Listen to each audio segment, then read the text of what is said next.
It's legal in some countries to grow hemp for fiber.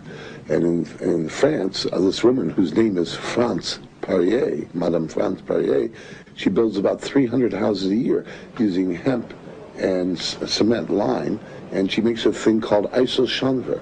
And she mixes the lime with hemp herbs, the leftover parts of the hemp plant after the fiber's been extracted. And hemp does this amazing thing. It turns to stone, it petrifies. And so when you mix the lime and hemp herbs together, you get something stronger than cement at 1/6 the weight. C'est-à-dire que dans un premier temps, j'ai cherché à pétrifier les végétaux, c'est-à-dire à minéraliser les sèves. Et puis ensuite, j'ai trouvé des archéologues qui m'ont dit avoir vu des sites mérovingiens et des sites égyptiens qui avaient été vraisemblablement faits de ces mêmes techniques. Madame Perrier has had thousands of prospective orders for her houses from all over Europe. But like so many others, she is held back only by the restrictions on hemp production. Imagine a world we could live in, plant these seeds in the minds of our children, plant these trees and grow a solution. Hemp can heal the world.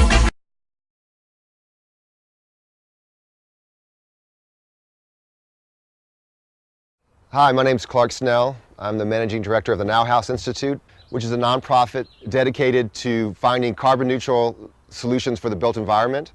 What's the point of that? Basically, climate change. We are warming up the planet. That's the initial impetus, is going to be warmth, and then other things are going to happen. It is our fault, and it's our fault because humans' fault, because we are burning too many fossil fuels that put carbon into the atmosphere. It's pretty much that simple. So the solution is also very simple. We just need to stop burning fuels. The way we do that is becoming more efficient. So I'm standing in front of the Now House Institute's prototype carbon neutral building. One of the main components of this building is HempCrete. I'm standing in front of a HempCrete wall. What HempCrete is industrial hemp. The core of the stalk of an industrial hemp plant is called shiv. It's a woody fiber, and it's mixed with a lime-based binder to make an insulation material that you can build walls or roofs with. The reason that we're using it, and I think it's interesting in terms of the whole hemp debate, I think this is the best wall system in the world. So I'm all about hemp. I think hemp's an important thing to push because it's food, fiber, building material. But really, I'm choosing this material because it's the best in terms of building science. And why is that true?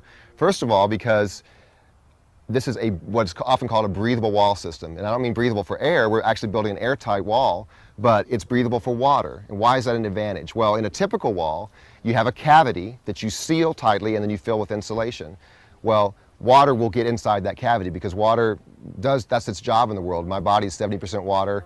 The surface of the planet, I think, is 70% water. It gets everywhere. It can climb uphill. It's through capillary action. It can dissolve any material. Anyway, so what we want to do in a building is create a wall that welcomes water but doesn't rot when it lets the water in, and that's exactly what HempCrete does.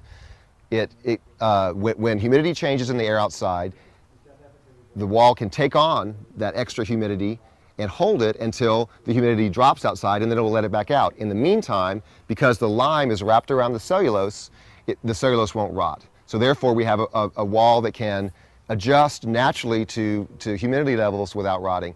That means that this wall will last a very long time. It also means that indoor air quality is going to be much improved. Now we're on the inside of the building. We were talking about the breathable qualities of HempCrete. This is a HempCrete wall with a scratch coat of earth plaster. This is actually a plaster that we made on site with just clay, subsoil, and sand we mixed together. This is another great quality of a HempCrete wall, that we're able to plaster directly onto it without plywoods, drywalls, laths, drainage planes. It's simply the material itself, the insulation itself can be plastered. That saves us a lot of steps, a lot of time and money, and also it allows us to create this breathable wall I was talking about. So now we have the HempCrete interior, which is permeable to water vapor, as I was saying, and then we plaster it with either a lime or an earth plaster, which is also permeable. So then the surface, which is going to be, in the interior, of course, it's your protection against crayons and whatever else is happening inside, and the outside is protection against liquid water. those things have the same permeability to water vapor as the HempCrete itself. So therefore, we're in the inside of the building. Let's say you're in a shower, or let's say that this is the kitchen, and there's water vapor in the air. The wall will take that on and hold it while until the interior relative humidity goes down, and then it'll let it back out. So we basically are creating a stable interior relative humidity with a passive material, just with a wall material. So that's a huge advantage of HempCrete. It's basically, in the simplest way of saying it, it's a healthier wall. So we said it's a longer lasting wall because it deals with water well. It's also a healthier wall because it deals with water well. Another advantage of HempCrete is that it's carbon sequestering. You remember before I said that our goal is to be carbon neutral. Well, HempCrete actually sequesters carbon. Let me tell you how it does that. First of all, any cellulose material, wood for example, or hemp, takes carbon in during its life cycle, and usually when it decays, it lets it back into the atmosphere. If you take that plant and then put it into a wall, for example in HempCrete, then that carbon is now sequestered in the wall and not becoming part of climate change. So the HempCrete in this building, this one building alone, will sequester 20,000 pounds of carbon. That's a pretty big accomplishment, and it's all thanks to HempCrete. HempCrete is part of the natural building world. What are natural materials? They're basically materials that are usually local or site harvested or have low embodied energy like HempCrete does. They're also materials that work well with the site. And one thing that's great about HempCrete is that you can create a strong wall of different thicknesses based on what your insulation needs are. That's because you use forms around some kind of other structure like wood that will hold up the roof, and then you form around that and put the HempCrete in the cavity. So for example, in our house here, the Now House prototype, since we're trying to get to such high energy efficiency levels, we have a 16-inch thick wall to get us a performance rating of R40. We could also do a 10-inch wall. So we have flexibility in terms of the amount of insulation that we're going to use with the exact same procedure for construction. That's fairly unique in the world, and it's another reason why HempCrete's a really great product.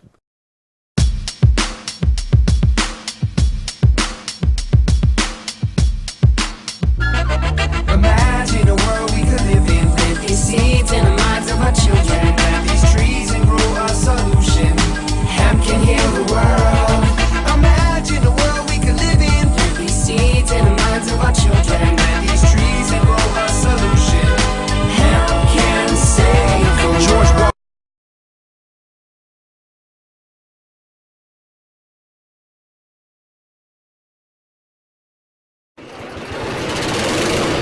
At the top of Peach Knob, workers build a home for former Mayor Russ Martin, the first of its kind in the U.S.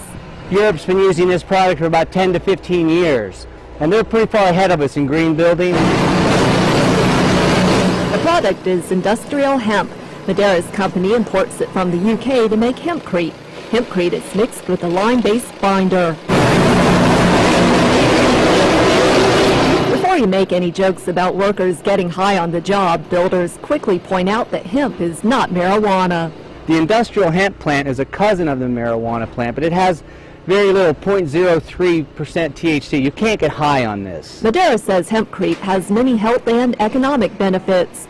The material allows air and moisture to circulate, preventing the buildup of mold, mildew, and other issues. With this product, you'll have no termites, no dry rot, no moisture issues, because the air is constantly moving in and out. Yet it's also well insulated. At first glance, the walls of the hemp house don't look too steady, but they are. In fact, they're about a foot thick, and builders say they should cut down homeowners' energy costs by at least half.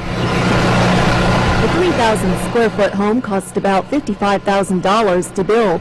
The home's designer says his inspiration is personal. My daughter, she's 8 years old and autistic with multiple chemical and environmental sensitivities. Brenner says little Bailey has seizures as a reaction to certain chemicals and materials found in traditional homes. My goal as a designer is to try to find and locate products that I would feel and my wife would feel good about us having in our home that wouldn't have an adverse effect on her health.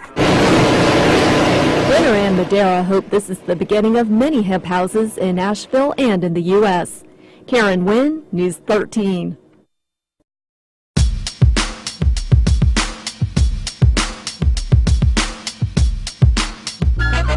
Imagine a world we could live in. Plant these seeds in the minds of our children. Plant these trees and grow a solution. Hemp can heal the world. Imagine a world we could live in.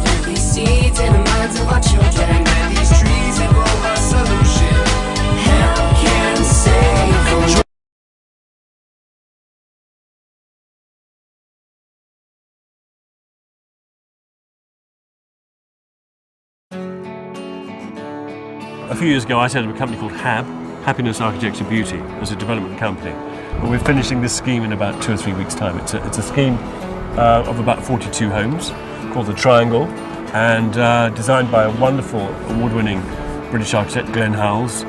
My great difficulty is that every new scheme we're building 7 now. I look at the range of materials out there. I cannot find one to match hemp. I can't find one that has such a low embodied energy, that locks carbon in, that has such a low environmental impact, that can be grown locally and harvested with minimum inputs in a matter of just a few months.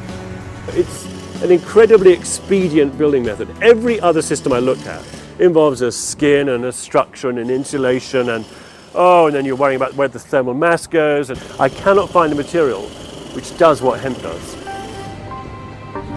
We made a television series about this project, and we went off and planted a field of hemp, and over 12 or 14 weeks watched it grow to 4 meters tall.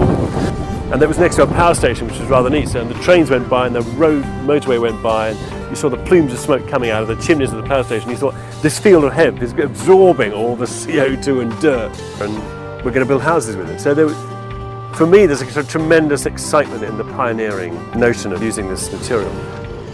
The project manager here on site said to me, he loved the material because we'd had this lorry reversing on site, a big cement mixing lorry. Instead of pouring out heavy, wet, toxic, caustic concrete, it would instead pour out this sort of fluffy, lightweight stuff that looks like sawdust.